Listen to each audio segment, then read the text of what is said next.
Hello बच्चों, good afternoon and Opal, thank you for giving me this opportunity to introduce myself.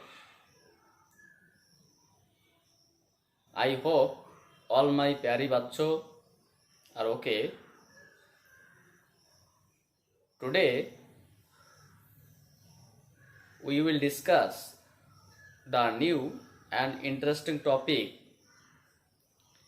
about the expansion of gases, and this is the lecture number 37. So যাই হোক, আজকে আমরা এই 37 নম্বর লেকচারে গ্যাসের প্রসারণ অধ্যায়ে চার্লসের সূত্রের যে বক্তব্য চার্লসের যে বক্তব্য, তার ম্যাথামেটিক্যাল এক্সপ্রেশন, গ্রাফিক্যাল রিপ্রেজেন্টেশন, এই সমস্ত বিষয় নিয়ে আমরা একটু আলোচনা করব। তো চলো শুরু করা যাক বসে না থেকে। আজকের টপিক হচ্ছে গিয়ে এক্সপানশন অফ গ্যাসেস, গ্যাসীয় পদার্থের প্রসারণ। আজকের টপিক গ্যাসীয় পদার্থের প্রসারণ। তো যাই হোক, এই গ্যাসীয় পদার্থের প্রসারণ অধ্যায়ে আমরা দুটো লেকচার ইতিমধ্যে আমরা করে ফেলেছি। এটা হচ্ছে তৃতীয়তম লেকচার। এই যে চার্লস, ইনি হচ্ছে একজন ফরাসি বিজ্ঞানী। ইনি 1787 খ্রিস্টাব্দে 1787 খ্রিস্টাব্দে এই ফরাসি বিজ্ঞানী, এনার পুরো নাম হচ্ছে গিয়ে জ্যাক্স আলেকজান্ডার সেজার চার্লস। তো এই 1787 খ্রিস্টাব্দে জ্যাক্স আলেকজান্ডার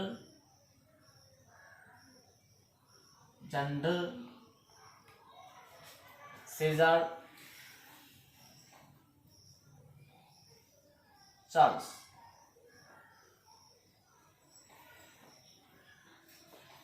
প্রথম, এটা আমরা এক কথা বলছি চার্লসের সূত্র। তো এই ফরাসি বিজ্ঞানী, ফরাসি scientist, in 1787 Jacques Alexander Cesar Charles প্রথম এই আদর্শ গ্যাস সংক্রান্ত চার্লসের সূত্রটি প্রতিস্থাপন করেন বা উপস্থাপন করেন। এবং তারপরে 1802 খ্রিস্টাব্দে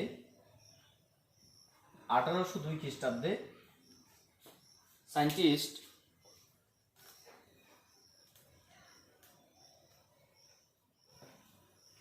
আচ্ছা 1802 খ্রিস্টাব্দে সায়েন্টিস্ট গেলুসাক, যেটাকে আমরা গ্যাসের চাপ আয়তন সূত্র বলি, গেলুসাক গ্যাসের চাপ আয়তন সূত্র সম্পর্কে কিছুটা ধারণা দেয় এবং সেই চাপ আয়তন সূত্রের উপর বেস করে 1842 খ্রিস্টাব্দে সায়েন্টিস্ট হেনরি ভেক্টর রেনল্ড, বা যেটাকে আমরা রেনল্ডের সূত্র বলি, সেই গ্যাসের চাপের সূত্র, এটাকে আমরা বলি গ্যাসের চার্লসের সূত্র, এটাকে চাপের সূত্র বা এটাকে আয়তনের সূত্র বলা যেতে পারে, চাপের সূত্র বা রেনল্ডের সূত্র বলা হয়। সেই রেনল্ডের সূত্র পরবর্তীতে প্রতিস্থাপিত হয়। কিন্তু মেনলি এই জ্যাক্স আলেকজান্ডার সেজার চার্লস এনার সূত্রটার উপর বেস করে এই সূত্রগুলো এসেছে।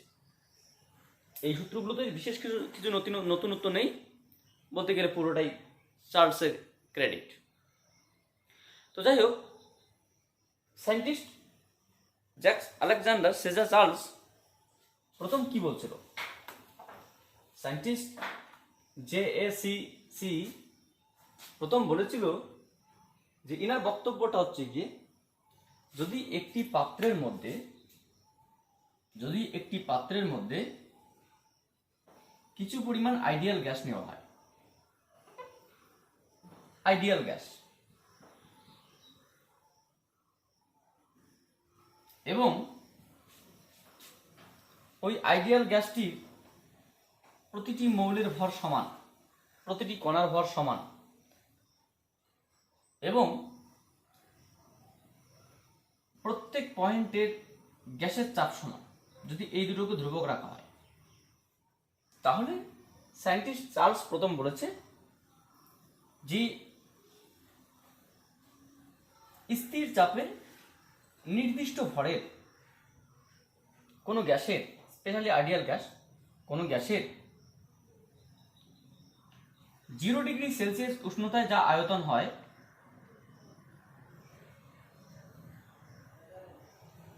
তা উষ্ণতার পরিমাণ যদি 0 ডিগ্রি থেকে 1 ডিগ্রি বাড়ানো হয় বা 1 ডিগ্রি কমানো হয়,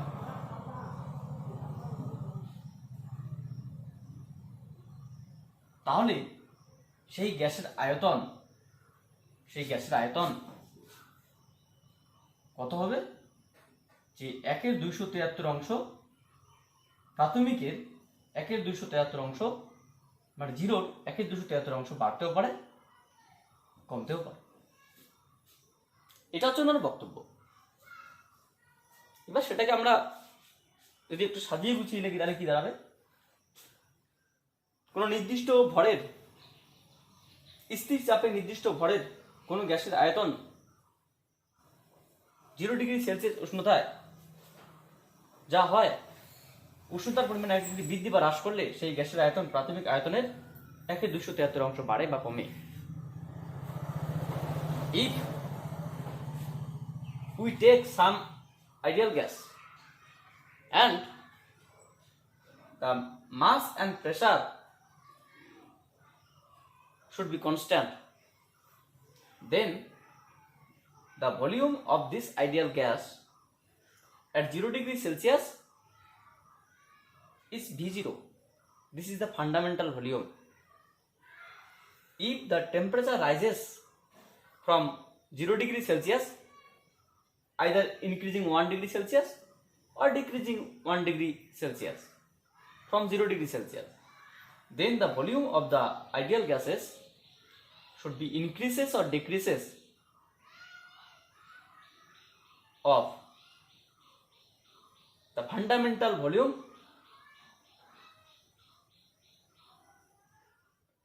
into the multiplier of 1/273.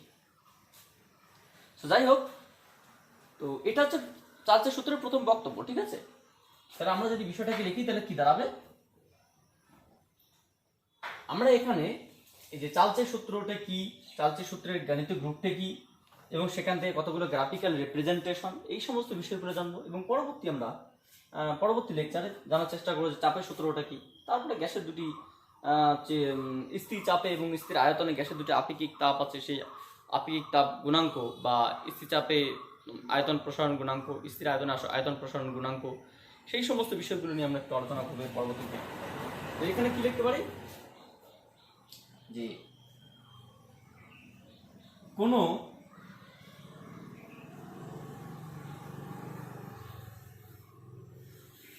স্থির উষ্ণতায়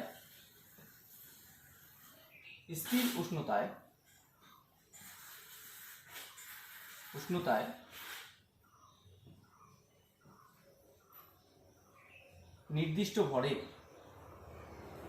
স্থির উষ্ণতায় নির্দিষ্ট ভরের কোনো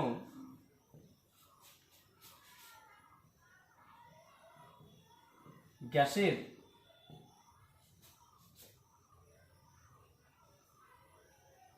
আয়তন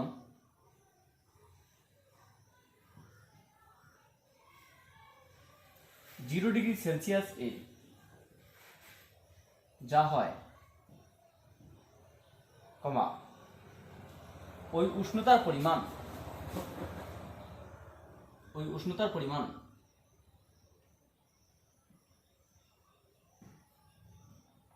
পরিমাণ 1 ডিগ্রি বৃদ্ধি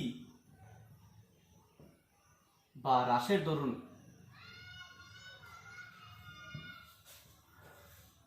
গ্যাসের আয়তন হ্রাসের দরুন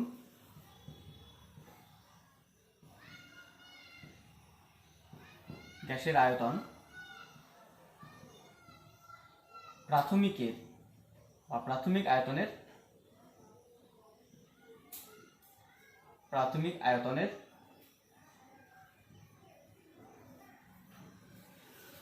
1/273 অংশ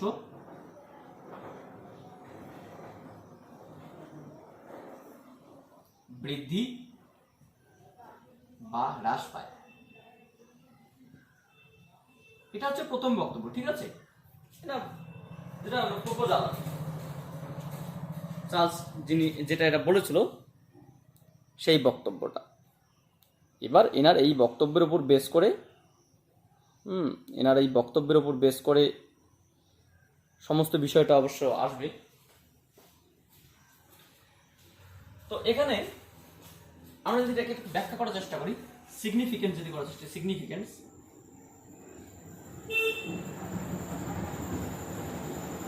বা তাৎপর্য যদি দেখার চেষ্টা করি, তাহলে কি দাঁড়াবে? তাহলে চার্লসের সূত্র অনুযায়ী যদি এম এবং পি ধ্রুবক থাকে, তাই না? তাহলে ধরি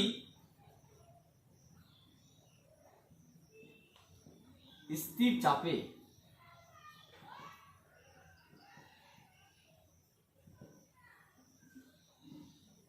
চাপে নির্দিষ্ট ভরের কোনো গ্যাসের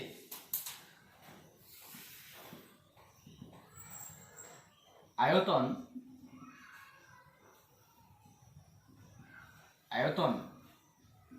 0°C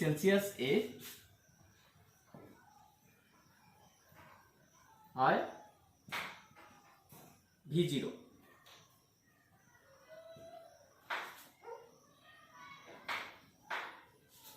সুতরাং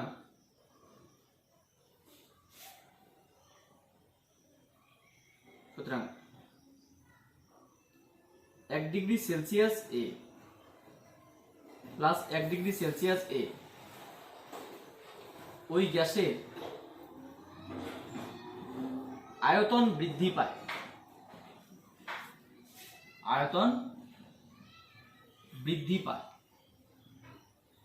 কত? V1°C আয়তন বৃদ্ধি পায় সমান হচ্ছে গিয়ে V0 into 1/273 -1°C উষ্ণতায়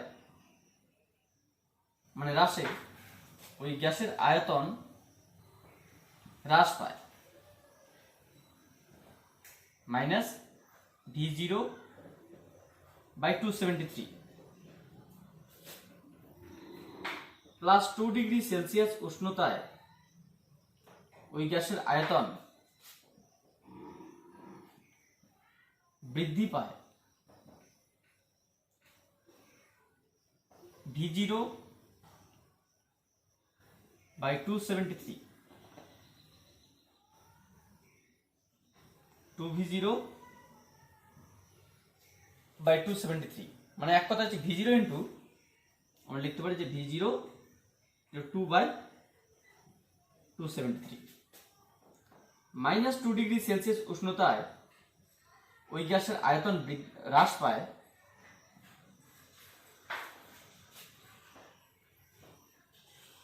-V0 2/273। সুতরাং প্লাস টি ডিগ্রি সেলসিয়াস উষ্ণতা বৃদ্ধিতে বা উষ্ণতায় ওই গ্যাসের আয়তন বৃদ্ধি পায়, কি হবে যে V0 T/273 মাইনাস টি ডিগ্রি সেলসিয়াস উষ্ণতা হ্রাসে ওই গ্যাসের আয়তন হ্রাস পায় কত, মাইনাস V0 T/273। তোমাদের একটা প্রশ্ন হতে পারে, স্যার এগুলো তো আমরা জানি, এগুলো আপনি কেন লিখলেন? তার কারণ আছে, একটু ওয়েট করো, আমরা এর বেসিক বিষয়টা জানার চেষ্টা করব। অনেকে ঠিকঠাকভাবে জানো, আবার অনেকে একটু যাদের একটু প্রবলেম আছে বা যারা এখনো পর্যন্ত ঠিকঠাক ক্লাস 10 পরেও এই জায়গায় একটু সন্দেহ আছে, সেই জায়গাটা আমরা ক্লারিফাই করার চেষ্টা করি। দেখো, চার্লসের বক্তব্য হচ্ছে গিয়ে, যদি আমরা চাপ এবং ভর ধ্রুবক রাখি, তার মানে কি স্থির চাপে ঠিক মানে পি ধ্রুবক, নির্দিষ্ট ভরে মানে ভর ধ্রুবক, তাহলে একটা পাত্রের মধ্যে আমরা কিছু পরিমাণ গ্যাস নিলাম এবং সেই গ্যাসটা হতে হবে হোমোজিনিয়াস, তার মানে একটা নির্দিষ্ট প্রকৃতির গ্যাস নিতে হবে। সেটা শুধুমাত্র অক্সিজেন গ্যাস নিতে পারি, শুধুমাত্র নাইট্রোজেন গ্যাস নিতে পারি, শুধুমাত্র মিথেন গ্যাস নিতে পারি, কিন্তু সেখানে 2 বা ততোধিক গ্যাসের মিক্সচার নেওয়া যাবে না। কারণ 2 বা ততোধিক গ্যাসের মিক্সচার কী হবে, ডিফারেন্ট টাইপস অফ মাস পাওয়া যাবে। কারণ অক্সিজেন গ্যাসের ভর একরকম, নাইট্রোজেনের ভর একরকম, কার্বন ডাইঅক্সাইডের গ্যাস ভর একরকম। তাহলে আমরা কী করবো, যে নির্দিষ্ট ভরের কোনো গ্যাস নেব, অর্থাৎ একটা হোমোজিনিয়াস গ্যাস নেব এবং তার চাপটাকে ফিক্সড রাখবো। মানে কি, আমরা যে দেওয়ালগুলো থাকবে সেই দেওয়ালগুলো অ্যাটাচ করে দেবো, সেই পাত্রটাকে কোনো দেওয়াল সরানো যাবে না বা ভেতরে চাপ দেওয়া যাবে না, মানে বাইরে বা ভেতরের দিকে কোনো রকম তার আপ ডাউন করানো যাবে না।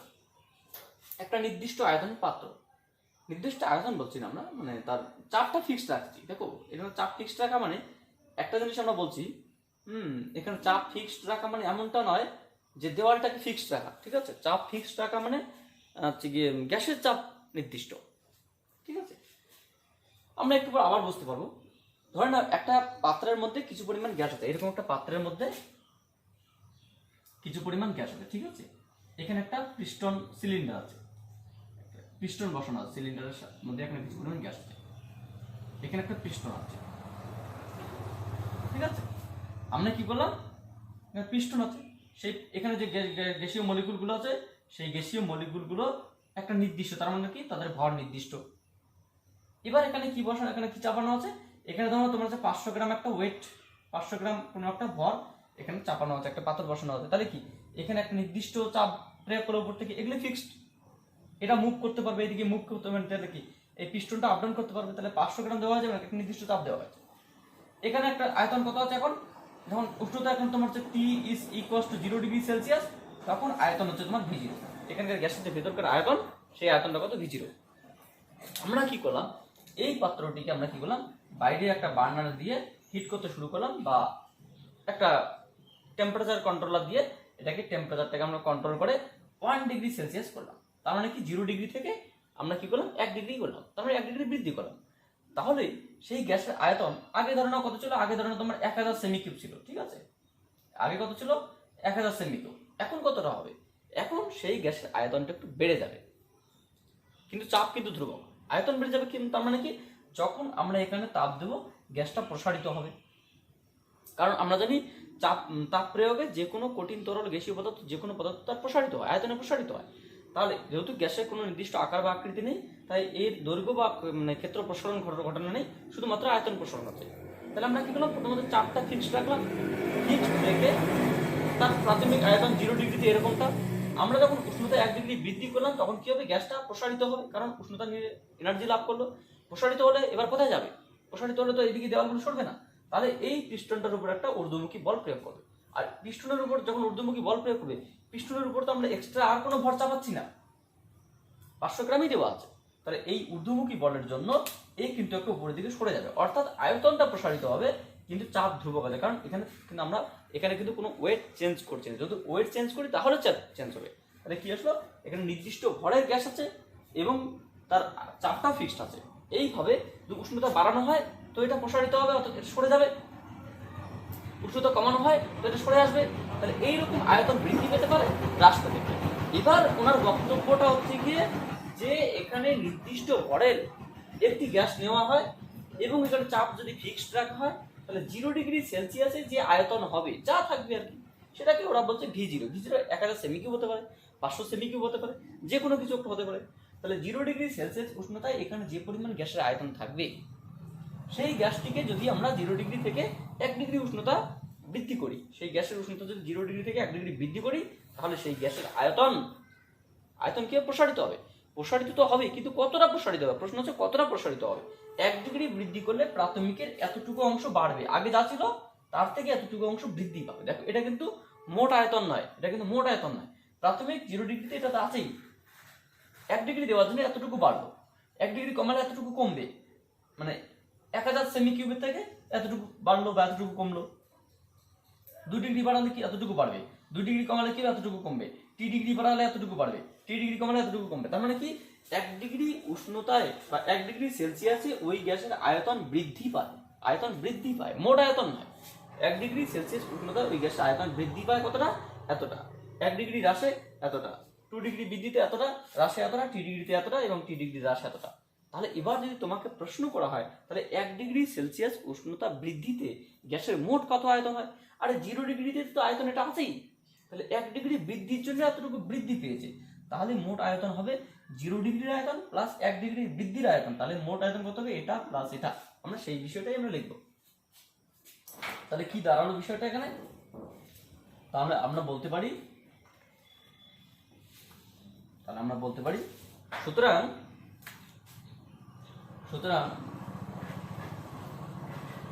1°C উষ্ণতা বৃদ্ধির দরুন ওই গ্যাসের আয়তন বৃদ্ধি পায়, ওই গ্যাসের আয়তন হয়, ওই গ্যাসের মোট আয়তন বলতে পারবো, আয়তন হয়, অন্তিম আয়তন হয়, মোট আয়তন যেটাকে বলতে পারবো সেটা কত হবে? সেটাকে আমরা V1°C বলতে পারি। V1°C সেটা কত হবে? 0°C যা আয়তন ছিল তার সঙ্গে 1°C এর আয়তন কতটুকু বৃদ্ধি পেল? 1°C এর আয়তন এতটুকু বৃদ্ধি পেল। তাহলে এটা হচ্ছে তোমাদের 1°C উষ্ণতায় মোট আয়তন, 0° আয়তন প্লাস 1° বৃদ্ধির আয়তন। তাহলে আমরা এখান থেকে কি বলতে পারি যে 0° যে আয়তন তার সঙ্গে আমরা যদি এটাকে যোগ করি তাহলে কি আসবে? 1 + 1/273। দ্যাট মিনস V0 ইন্টু এটা 1°C এটা। যদি আমরা বলি আবার তাহলে আমরা কি বলতে পারি? সুতরাং -1°C উষ্ণতা হ্রাসের দরুন ওই গ্যাসের আয়তন হয় কতটা? আয়তন হবে V-1°C সমান হবে V0 মাইনাস অফ সামথিং, বা এটা তোমার বিয়োগ হবে, তাহলে বিয়োগ তো না যোগ হবে, তাই এখানে মাইনাস চিহ্ন থাকার জন্য মাইনাস চিহ্ন আসবে এখানে। তাহলে V0 ইন্টু যদি একবার আমরা কমন নিই তাহলে কি দাঁড়াবে? 1 - 1/273। ইন সিমিলার ওয়ে 2°C উষ্ণতা বৃদ্ধিতে ওই গ্যাসের আয়তন বৃদ্ধি ধরুন ওই গ্যাসের আয়তন কতটা হয়? V2°C প্রাথমিকের আয়তন প্লাস 2V0/273। দ্যাট মিনস আমরা যদি V0 কমন নেই তাহলে পাবো 1 + 2/273। ইন সিমিলার ওয়েতে আমরা বলতে পারি তাহলে এটা কি আসলো যে 1°C উষ্ণতা বৃদ্ধিতে এতটা বৃদ্ধি পায়, তাহলে মোট কতটা হয়? মোট কিন্তু এতটা। ঠিক আছে, তাহলে আমরা চার্লসের সূত্রটা যে বলতে পারি, সুতরাং +T°C উষ্ণতা বৃদ্ধি ধরুন ওই গ্যাসের আয়তন হয় V(T°C is equals to প্রাথমিকের আয়তন ইন্টু 1 + T/273। বাট নেগেটিভের ক্ষেত্রে নেগেটিভ আসবে। তাহলে এটা হচ্ছে কি তোমাদের চার্লসের সূত্রের গাণিতিক রূপ। এটা গাণিতিক রূপ আমি বলবো না, এরপরে অবশ্য আসবে। বা আমরা কি লিখতে পারি? সুতরাং সুতরাং স্থির চাপে নির্দিষ্ট ভরের যে কোনো নির্দিষ্ট ভরের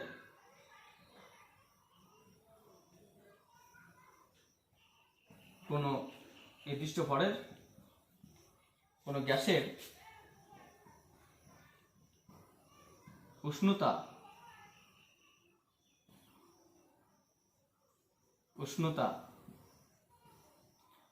টি ডিগ্রি সেলসিয়াস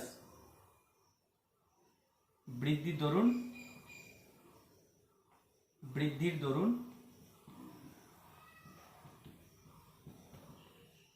ওই গ্যাসের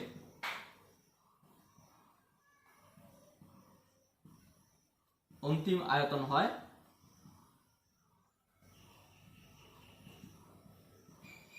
কত হবে? VT degree Celsius is equals to V0 1 plus T upon 273. তাহলে V0 into 273 plus T by 273. That means V0 by 273 into 273 plus টি। হ্রাসের জন্য এখানে মাইনাস হলে এখানে মাইনাস হবে। আচ্ছা, এবার একটা জিনিস তোমাদের এখানে বলা বিষয় আছে, VT ডিগ্রি সেলসিয়াস, এটা বা এটাকে আমরা চাইলে এটা এভাবে লিখতে পারি যে VT degree Celsius is equals to V0 by 273 into capital T, মানে পরম উষ্ণতা। কেন? যেহেতু আমরা জানি যে সেলসিয়াস স্কেল এবং পরম স্কেলের মধ্যে সম্পর্ক কি? সেলসিয়াস স্কেল এবং পরম স্কেলের মধ্যে সম্পর্ক হচ্ছে গিয়ে যে capital T is equals two 273 plus small t। তোমাদের প্রশ্ন তো স্যার এটা কোথা থেকে আসলো? এটা আসে আমরা একদম প্রথমে যে চ্যাপ্টারটা করেছিলাম থার্মোমেট্রিক, দেখবে সেখানে আমরা জানতাম যে সেলসিয়াস স্কেল C মাইনাস নিম্ন স্থিরাঙ্ক বাই ঊর্ধ্ব স্থিরাঙ্ক মাইনাস নিম্ন স্থিরাঙ্ক, ফারেনহাইট স্কেলে F মাইনাস নিম্ন স্থিরাঙ্ক বাই ঊর্ধ্ব স্থিরাঙ্ক মাইনাস নিম্ন স্থিরাঙ্ক। কেলভিন স্কেলের ক্ষেত্রে কে, এখানে আমরা টি বলছি, কে মাইনাস নিম্ন স্থিরাঙ্ক, এখানে নিম্ন স্থিরাঙ্ক তো কত 273 বাই ঊর্ধ্ব স্থিরাঙ্ক মাইনাস নিম্ন স্থিরাঙ্ক। তাহলে এই তিন, আরো ছিল র্যানকাইন স্কেল ছিল R মাইনাস 0 বাই 80 মাইনাস 0। র্যানকাইন স্কেলের নিম্ন স্থিরাঙ্ক 0, ঊর্ধ্ব স্থিরাঙ্ক 80। তাহলে আমরা কি লিখতে পারি? C by 100 F minus 32 by 180 K minus 273 by 100 R minus R by 80। আমাদের কিছু সম্পর্ক দরকার, আমাদের মানে সেলসিয়াসের সঙ্গে কেলভিনের দরকার। তাহলে এই দুটো যদি আমরা স্কেল একসঙ্গে নিই তাহলে কি দেখবো আমরা? C by 100 is equals to K minus 273 by 100। 100 যদি তুলে দেওয়া তাহলে কি হবে? C is equals to K minus 273। So আমরা এখানে কি লিখতে পারি যে K is equals to 273 plus C। এখানে C মানে সেলসিয়াস স্কেলে C T আর K মানে হচ্ছে তোমার পরম স্কেলে T। তাহলে T is equal to this। ঠিক আছে, যদি এটা আমরা আগেই জানতাম, তবুও আমি তোমাদের একটু বললাম। তো আমরা পরম স্কেলের সম্পর্কের দিক থেকে আমরা এটা বলতেই পারি এরকম, ঠিক আছে, পরম স্কেলের দিক থেকে আমরা এটা বলতেই পারি যে T ডিগ্রি সেলসিয়াস উষ্ণতা বৃদ্ধিতে গ্যাসের আয়তন হয়, গ্যাসের মোট আয়তন হয় কত? যে VT T ডিগ্রি সেলসিয়াস উষ্ণতা বৃদ্ধিতে গ্যাসের মোট আয়তন হয় কত? VT degree Celsius is equals to V0 by 273 into T, বা আমরা এটা বলতে পারি যে VT degree Celsius is equals to K into T, বা এটাকে আমরা বলতে পারি যে VT degree Celsius proportional to capital T।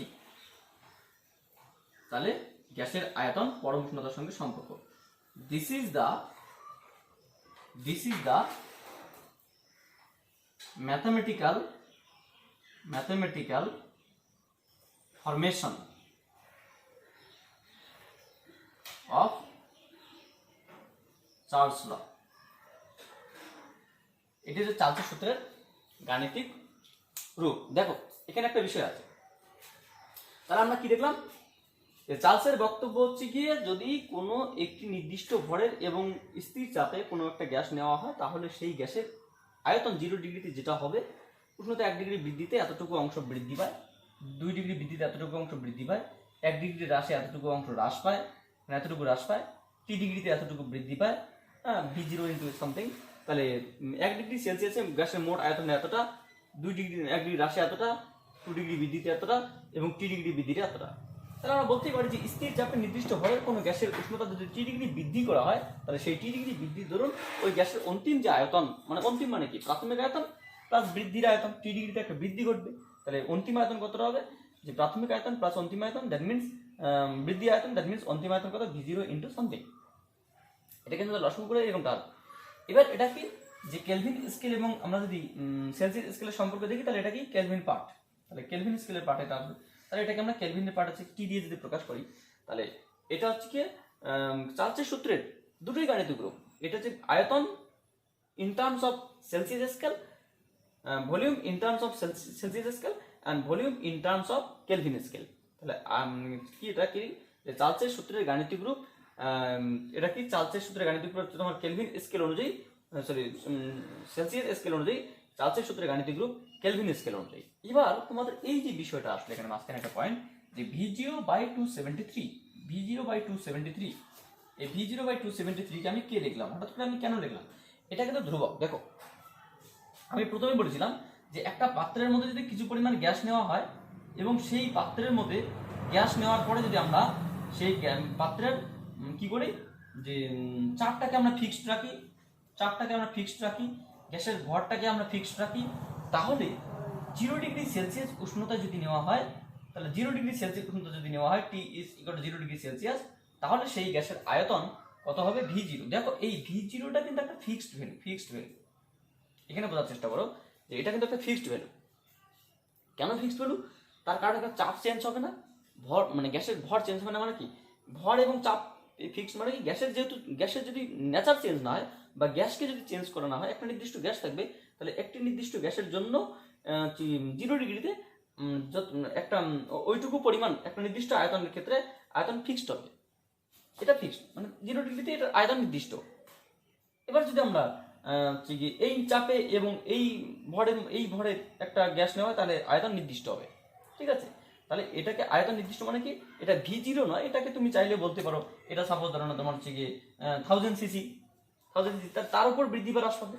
যদি এটা যদি 1000 সিসি না আছে, V0 এর মানটা যদি এমনটা হতো যে V0 is equal to 273 semi cube প্রাথমিক গ্যাস নিলাম, মানে একটা পাত্রের মধ্যে 0 ডিগ্রি সেলসিয়াস উষ্ণতায় আমরা কতটুকু গ্যাস নিলাম, যে 273 সেমি কিউব গ্যাস নিলাম, তাহলে কি হবে, অ্যাকচুয়ালি এটা কেটে গিয়ে 1 আসবে, অর্থাৎ এটা কি আসবে যে VT degree Celsius equal to T, তাহলে কি কত আসবে 1, তাহলে কি এখানে এটাও ধ্রুবক মান, আলটিমেটলি এটা একটা ধ্রুবক, এই জন্য আমরা কে লিখলাম যে কি একটা কনস্ট্যান্ট, যদি আমরা এটাকে তুলে দেই তাহলে এটা কি আসবে, এটা হচ্ছে তোমার যে আয়তনের সঙ্গে পরম উষ্ণতার সম্পর্ক।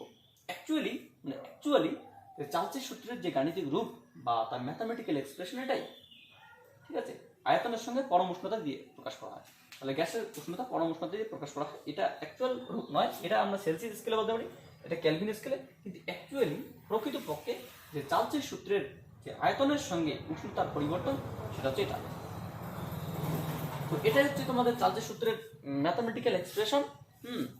এর কতগুলো গ্রাফিক্যাল রিপ্রেজেন্টেশন রয়েছে, আমরা গ্রাফিক্যাল রিপ্রেজেন্টেশনগুলো পরবর্তী লেকচারে আমরা আলোচনা করব, এবং তার সঙ্গে আমরা চাপের যে সূত্রটি আছে সেটা আমরা শর্টলি একটু আলোচনা করব, তারপর নেক্সট অন্য কোনো টপিক্সে যাব। সো তোমরা এই পর্যন্ত দেখো। Thank you for watching my video.